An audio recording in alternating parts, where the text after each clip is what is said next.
3, 2, 1.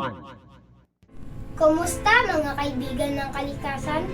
Ngayon, tara na't alamin natin ang mga sikreto ng mga puno ng mga mangrove.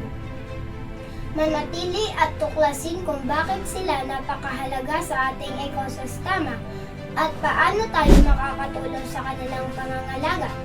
Ang mga pagsubok ng mga mangrove. Pero teka, ang mga mangrove ay kinakaharap ang ilang mga matindihang pagsubok.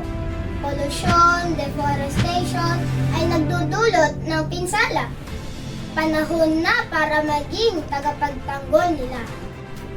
Mabilisang tips para iligtas ang mga mangrove. Ikalat ang kaalaman. Ipabatid sa mga kaibigan at pamilya ang kahalagahan ng mga mangrove. Mas marami ang nakakaalam, mas mabuti. Makisalamuha sa paglilinis. Sumali sa mga lokal na pagkilos para linisin ang kalat. Alisin ang mga basura na naging panganib sa kanilang buhay. Magtanim ng mga mangrove. Maging bahagi ng mga pagsasagawa para sa pagtatanim ng mga mangrove. Parang yakap na ibinibigay mo sa mundo. Pumili ng matalino.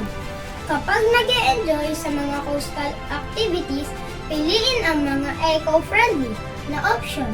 Ang responsableng turismo ay malaki ang naitutulong. Ayun ang eksperto. Swerte natin, may kasama tayong eksperto para magbigay sa atin ng mga profesional na tips. Paano tayo makakagawa ng tunay na pagbabago? Kailangan tayo ng mga mangrove. Ikalat ang kaalaman, makiambag sa mga lokal na gawain at laging pumili ng mga aktibidad na nagpapakita ng respeto sa mga pangunahing ekosistemang ito. Ang kakaibang mundo ng mga mangrove.